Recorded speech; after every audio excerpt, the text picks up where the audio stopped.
모든 사회현상에 다 당대표가 관여를 하는, 그래서 정쟁이 일상화되어 있는, 그게 건전한 정책 경쟁으로 가면 좋은데 모든 게 다 이념화되어 있고 정치화되어 있고, 그래서 불필요한 왜곡이 생기고 정치하면 싸움꾼들로 이미지가 각인이 되어 있는 이런 현상이 개선이 되려면 혹시 당대표가 필요한가? 원내중심 정당으로 바뀌어야 됩니다. 그래야 불필요한 갈등이 최소화된다고 저는 지금도 생각하는 편입니다. 아무리 우리가 야당으로서 여당에게 시달리지만, 그동안에 가슴속에 몽울이 생기고 한이 맺혀 있지만, 그러나 적어도 국민들께는 그걸 그렇게 드러내놓고 싸움에 능한 사람이다 나는, 이런 걸로 국민들께 다가가는 것은 아이들을 보기에도 부끄러운 일이다.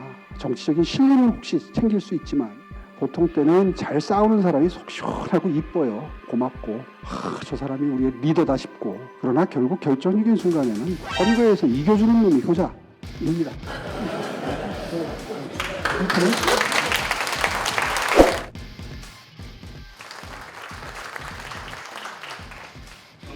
원내 수석을 맡고 계십니다. 대구.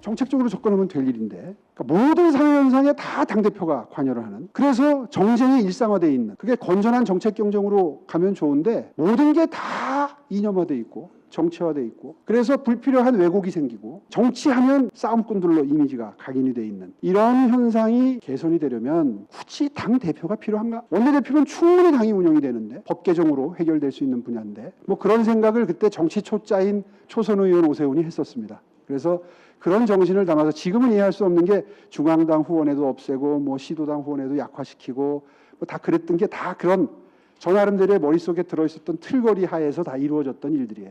지금 그것이 도저히 현실적으로 불가능해서 다시 원점으로 회귀하는 중이긴 하지만, 실제로 그렇게 하는 게 현실적으로 불가능하다면 원내 중심 정당으로 바뀌어야 됩니다. 그래야 불필요한 갈등이 최소화된다고 저는 지금도 생각하는 편입니다. 진심을 다한 정책으로 그것이 법령으로 소화가 돼서 국민들께 다가갈 때 국민들이 바라는 이상적인 정치로 한 발짝 더 다가갈 수 있다는 게 저의 지금까지 갖고 있는 정치에 대한 소견이고요. 아무리 노선이 달라도 저는 사람은 미워하지 않는다. 사람은 싫어하지 않는다. 아니려고 노력한다. 솔직히 말하면. 그리고 아무리 저하고 노선이 달라도 인간적으로 적대시하는 관계는 되지 말자. 적어도 마음속으로 노력은 합니다. 근데 사실 이런 가치가 많이 퇴색해버렸어요. 오히려 싸움을 잘 걸고 싸움을 잘 하는 사람들이 정치적으로 이익을 얻고 정치적으로 더 오래 생존하는 그런 정치 풍토가 돼버렸는데, 아무리 우리가 야당으로서 여당에게 시달리지만, 그동안에 가슴속에 몽울이 생기고 한이 맺혀 있지만, 그러나 적어도 국민들께는 그걸 그렇게 드러내놓고 싸움에 능한 사람이다 나는, 이런 걸로 국민들께 다가가는 것은 아이들을 보기에도 부끄러운 일이다. 정치적인 신뢰는 혹시 챙길 수 있지만 그런 마음가짐이 마음 한편에는 남아있어야 한다 하는 강조를 꼭 드리고 싶습니다.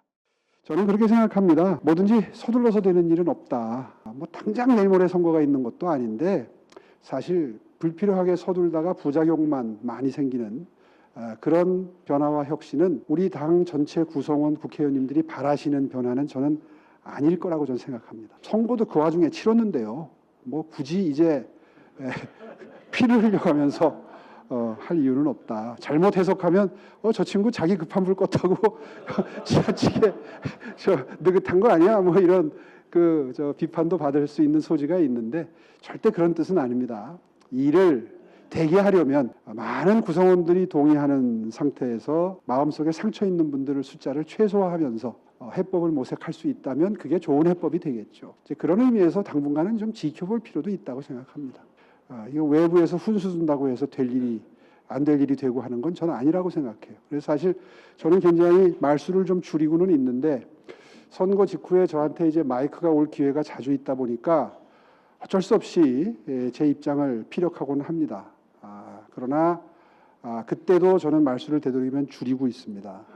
그거는 원내에 계신 의원님들의 총의가 바닥부터 꿈틀꿈틀 지금 형성이 되는 단계라고 생각하기 때문에 충분한 시간을 가지는 게 지혜롭다고 판단하기 때문입니다.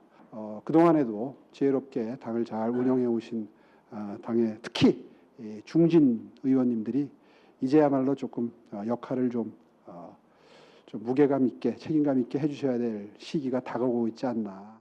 선거가 끝난 지 벌써 한 3주 정도 됐나요? 이젠 조금 정리가 돼가는 것 같아요.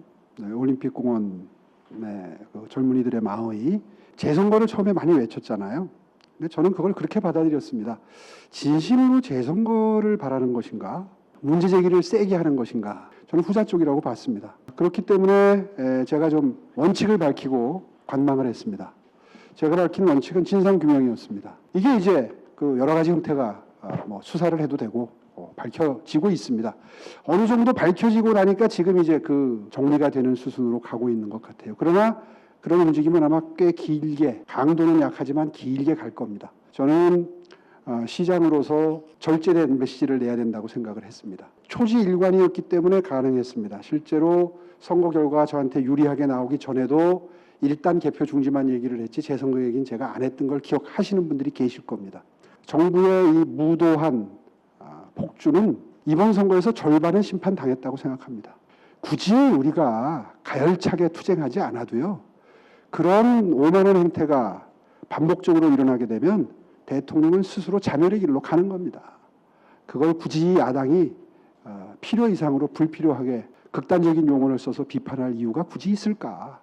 그렇게 사리에 맞지 않는 얘기를 할 때는 그냥 웃고 뭐 그렇게 생각하는 게 오히려 더 국민들께는 안도감을 드리고 안정감을 드리는 대처가 아닌가. 제가 자주 하는 말이 있습니다. 제가 며칠 전에 무슨 토크에 나가서도 그 얘기를 했는데 보통 때는 잘 싸우는 사람이 속 시원하고 이뻐요. 고맙고 저 사람이 우리의 리더다 싶고 그러나 결국 결정적인 순간에는 선거에서 이겨주는 놈이 효자입니다.